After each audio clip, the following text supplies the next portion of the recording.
mtoto mdogo nikiwaambia tafuta hela, kazi ni kelele, mbwembwe tu. Mnaona utamua pesa kweli? Pesa ndo kila kitu wanasema. So ili Hauku empty nini hawa? Leo nataka nikupe 100,000. Unaona ndio hizi? Yes. These 100,000. Uache kazi yako, uende start a new business. Yes. Uko sawa na hiyo ama hapana? Kulingana. Ukiona Kenyan TikTok, unaweza fikiria every influencer ni millionaire.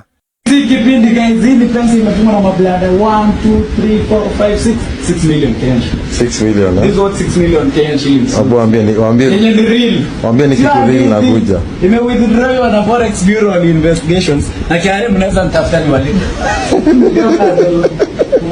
Wengine wanapost apartment, iPhone, vacation na soft life. Lakini behind the scene, wengine wanakopa fare. So guys, sijui kama mnakumbuka ile demo moja alikuja akatambia democracy si kila mtu anataka anatuomba $1,000. Anatuomba $1,000. Mimi nataka tu tusome comments. Msiseme ni mimi nimesema. Tuingie kwa comments. Kenan ndio amenifurahisha kwa hawa wote. Amemtafutia map. She's in Malaysia. Amemtafutia map akaeka Malaysia na Moi Avenue. Ikaleta 166 days. Akamwambia ukianza kushuka Kahusa hii utakuwa Moi Avenue before July.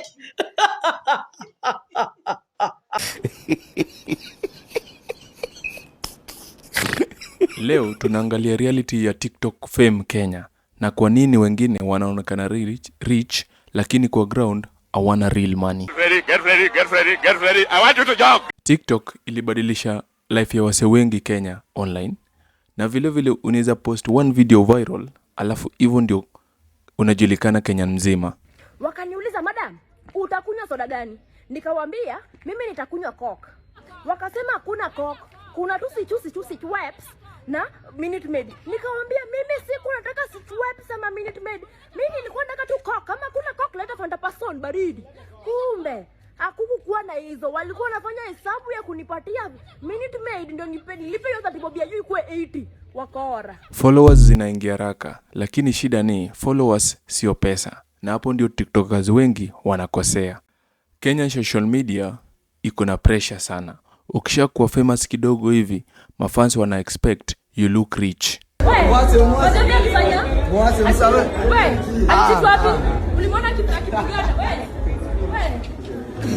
Usinivuke boda wewe, unaweza kutakula ngumi. Na mchafua sura. Misha mbonda. Acha nasema ni chini nalipigwa. Wewe hiyo ilikuwa. Ukionekana normal, wengine wanaanza kusema umeanguka. So influencers wanaanza kufake lifestyle. Nataka muonyeshe huyu ni scammer huyu. Anajiita ati Chuka Prince. This is a scammer, ameniibia viatu, ameniibia hoodie, ako hapa. Alafu ana defame manzi yangu. Influencers wanakondisha apartments for content na vile vile wana hire gari kupiga content na wana borrow drip so that they can look rich. Ni ukweli gari yako ilikuwa ulishindwa kulipa ikachukuliwa ama gari kwa wapi? Gari nilishindwa kulipa, mwenyewe akachukua. Nikipata pesa nitanunua nyingine. So Mercedes ulikuwa umechukua na loan? Mercedes ilikuwa ya broker.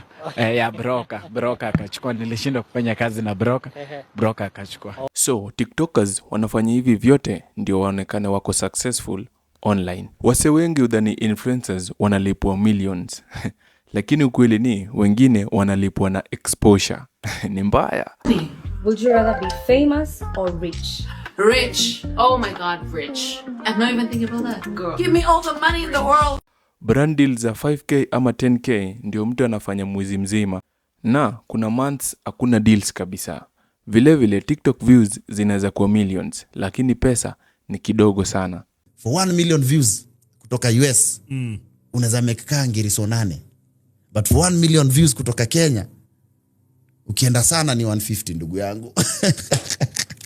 Na hapo ndio drama inaanza kwa sababu controversy bring views.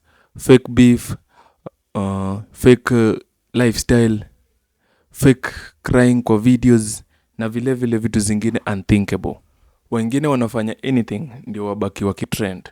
kwa sababu wakikupotea kwa algorithm, pesa pia inarudi chini. Kujenga hapa kwangu unanitomba, unarudi kwako. Alafu unanidisrespect na Nyarawendo. Hiyo mboro yako staki. Staki hiyo mboro yako.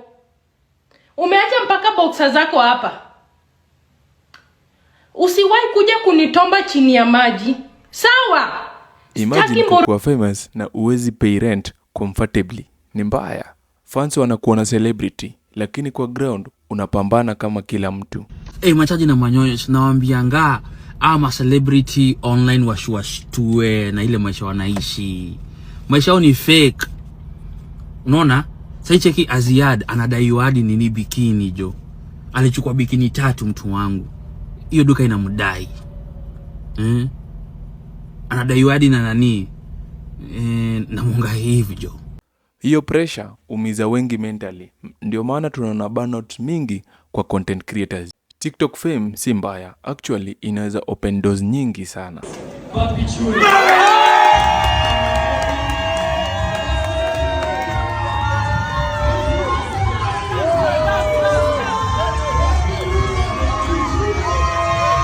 Lakini fame bila financial plan inaweza isha haraka sana. Na real success sio views pekee, ni kujijenga kimaisha outside social media, kwa sababu trends hubadilika haraka sana, lakini bills hazingoji. Je, wewe unadhani Kenyan TikTok fame inalipa kweli? Comment hapo chini na usisahau kusubscribe, like and share. Follow for more Kenyan videos.